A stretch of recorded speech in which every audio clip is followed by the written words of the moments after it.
Razão e proporção, proporcionalidade, regra de 3. Não importa o nome, o tema não cai, ele despenca no Enem na prova de matemática. Então, se você quer mandar bem nesse tema na prova do Enem, fica comigo neste vídeo, porque eu vou apresentar 4 questões das provas anteriores de nível fácil sobre o assunto. Bora lá! Um pé de eucalipto em idade adequada para o corte rende em média 20 mil folhas de papel A4. A densidade superficial do papel A4, medida pela razão da massa de uma folha desse papel por sua área, é de 75 gramas por metro quadrado. E a área de uma folha de A4 é 0,062 metro quadrado. Nessas condições, quantos quilogramas de papel rende em média um pé de eucalipto? Então, nós vamos fazer algumas etapas aqui, mas são continhas de proporcionalidade. Então, em primeiro lugar, nós temos 20 mil folhas produzidas pelo pé de eucalipto em idade adequada para fazer a extração, tá certo? O que acontece? Nós sabemos que a área de cada folha de papel A4 é de 0,062 metro quadrado. Então, se a gente colocasse todas as folhas produzidas pela mesma árvore, uma do lado da outra, quanto de área nós teríamos? Cobriríamos quanto? Nós vamos fazer essa conta. Então, a área total coberta pelas 20 mil folhas do eucalipto, ela vai ser simplesmente o número de folhas, que é de 20 mil, que eu vou colocar aqui 20 vezes 10 ao cubo para facilitar a nossa conta, multiplicado esse número por 0,062, que é a área de cada folha, tá certo? Bom, vamos fazer primeiro esta multiplicação. Multiplicando aqui o 10 ao cubo por esse número, nós vamos andar com a vírgula 3 casas para a direita. Então, 1, 2, 3, 62. Então, a gente vai ter aqui 62 e o 20 a gente mantém multiplicando. Então, vai ser 20 vezes 62. Bom, aí você pode fazer a continha do jeito que você quiser. Eu vou fazer assim, ó. 62 vezes 2, 4, 124. Só que com o zero do 20. Então, a gente vai ter, no final das contas, 1.240 metros quadrados. Então, você cobre uma área de 1.240 metros quadrados com as 20 mil folhas produzidas por uma árvore de eucalipto, por um pé dessa árvore. Tá?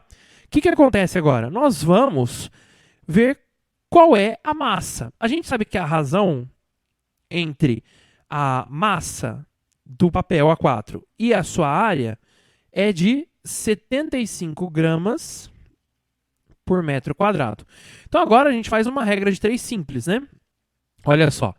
Se nós temos para 1 metro quadrado 75 gramas, quantos gramas nós temos, aqui x, para 1.240 metros quadrados, que é o total do pé de eucalipto. E aí, se a gente multiplicar em cruz, a gente vai obter a seguinte expressão. X vezes 1 é igual a x, e isso é igual a 1.240 vezes 75. 1.240 vezes 75 gramas.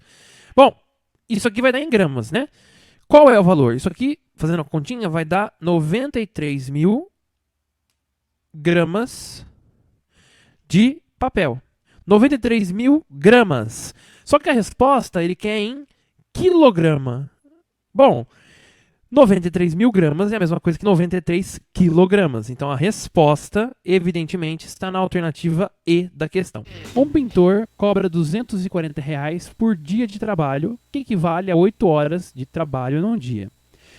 Quando é chamado para um serviço, esse pintor trabalha 8 horas por dia, com exceção, talvez, do seu último dia de serviço. Nesse último dia, caso trabalhe até 4 horas, ele cobra metade do valor de um dia. Caso trabalhe mais, ele vai cobrar R$240, que é o valor total de um dia. Esse pintor gasta 8 horas para pintar uma vez uma área de 40 metros quadrados.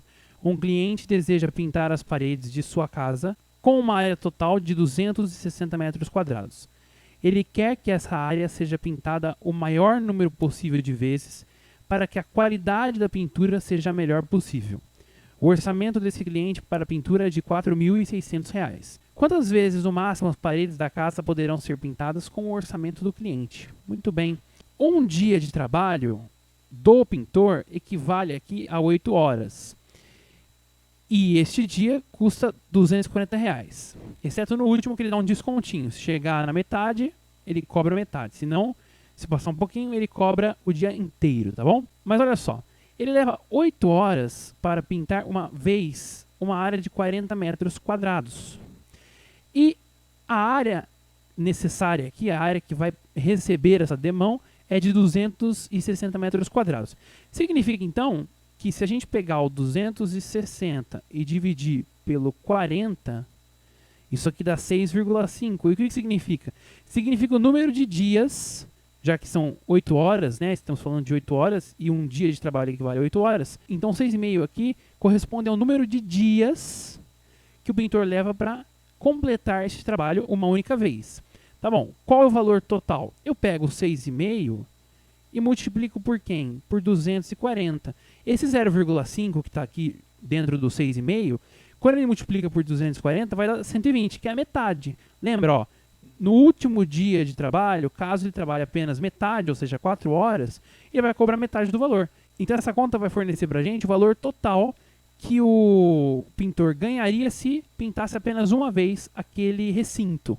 Isso aqui, quando você fizer a conta, dá R$1.560. Então, para pintar uma vez só, ele gasta R$1.560. Só que ele tem disponível aí uma quantia de 4.600. O que eu vou fazer? Eu vou pegar a quantia total, que é de 4.600, e vou dividir por 1.560. Bom, quando eu fizer essa conta, eu vejo que isso aqui dá 2,948 e assim por diante. Então isso aqui significa o seguinte, que ele consegue pintar 2 vezes e um pouquinho mais. Só que esse pouquinho mais vai exceder o orçamento que ele tem de 4.600. Portanto, qual é o máximo que o cliente consegue de demãos para caber no orçamento? O máximo é o menor inteiro deste número, que é o número 2, e a resposta está na alternativa B da questão. O vaso decorativo quebrou e os donos vão encomendar outro para ser pintado com as mesmas características. Eles enviam uma foto do vaso na escala 1:5 em relação ao objeto original para um artista. Para ver melhor os detalhes do vaso, o artista solicita uma cópia impressa da foto com dimensões triplicadas em relação às dimensões da foto original. Na cópia impressa, o vaso quebrado tem uma altura de 30 centímetros. Qual é a altura real em centímetros do vaso quebrado? Muito bem, para resolvermos a gente observa o seguinte, temos duas proporcionalidades. A primeira diz o seguinte, 1 centímetro da foto corresponde a 5 centímetros do vaso original. Então vou escrever aqui, ó, 1 centímetro de F1, que é a primeira foto, corresponde a 5 centímetros reais. Por que eu coloquei primeira foto? Porque depois o artista vai ampliar essa foto, então vamos ter uma foto 2 com dimensões triplicadas. E aqui está a segunda proporcionalidade. 1 centímetro daquela foto 1, que foi enviada pelos proprietários do vaso, corresponde a 3 centímetros da foto 2, que é a foto ampliada, a impressão com ampliação que o artista fez. Bom, olha só, ele fornece para a gente aqui a altura do vaso na foto ampliada, 30 centímetros. Então, primeiro, eu vou calcular a altura do vaso na foto original e depois vou transformar essa altura da foto original em altura real, utilizando a primeira escala. Então, começo com a escala entre a foto 1 e a foto 2. 1 centímetro de F1 está para 3 centímetros de F2. Agora eu quero descobrir a altura X na foto original do vaso que tem 30 centímetros na foto ampliada. Beleza, agora eu faço a multiplicação em cruz e obtenho o seguinte, 3x igual a 30.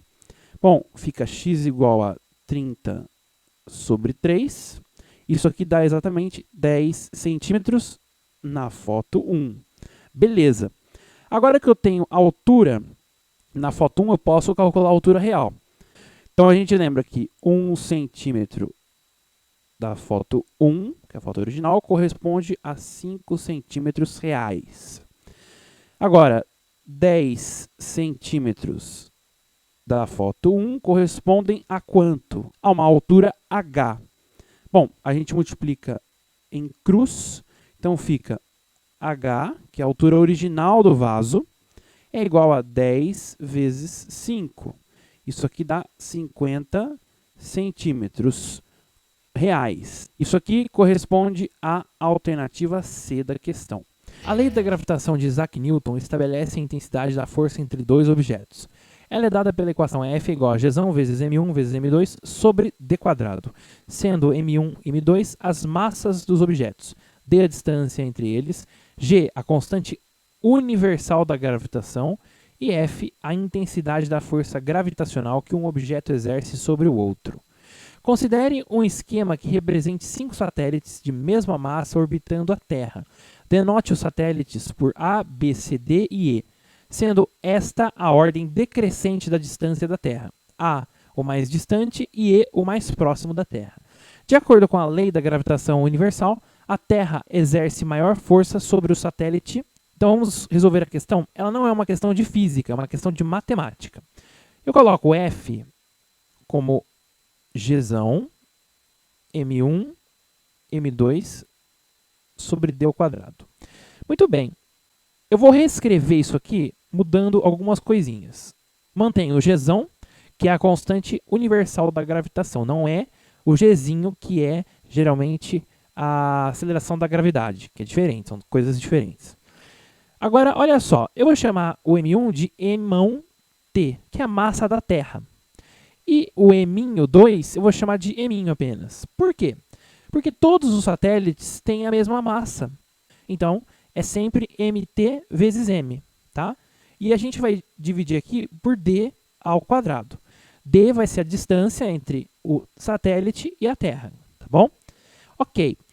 Eu vejo que essa função ela está apenas dependendo do d² aqui no denominador. E aqui em cima nós temos um valor constante, porque m, mt e gzão são todos valores constantes. Portanto, sendo f uma função de d, a gente pode comparar alguns valores. Observe o seguinte, se o d aumentar, se o d crescer, isso aqui, essa fração toda vai diminuir, porque eu estou dividindo por um cara cada vez maior. Só que essa fração toda é o f, então o que acontece com f? Ele cai, tá certo? Bom, tudo bem. Agora eu vou colocar as distâncias em ordem. Então eu coloco aqui, ó, a distância do satélite A é a maior de todas. Em seguida vem o B, depois o C, depois o D e, por fim, o E. Isso aqui é a distância do A, que é maior que a distância do B, e assim por diante. Eu estou procurando aquele que tiver a maior força gravitacional. Ora, quem tiver a maior força gravitacional tem que ter a menor distância. Porque conforme aumenta a distância, diminui a força. Eu acabei de explicar isso aqui. Qual que é a menor distância em relação à Terra? É, evidentemente, o DE. Ele vai ter, então, a maior força gravitacional. E a resposta está na alternativa E. E uma outra forma de você justificar a sua questão é pensando fisicamente. A gravidade vai atrair, evidentemente, muito mais quem está perto do que quem está longe. Então, quem está mais perto é o satélite E. Portanto, ele evidentemente sofre uma força gravitacional da Terra muito maior. E aí, gostou desse vídeo? Então não se esqueça de se inscrever aqui no nosso canal para receber mais conteúdo legal como esse. Bons estudos!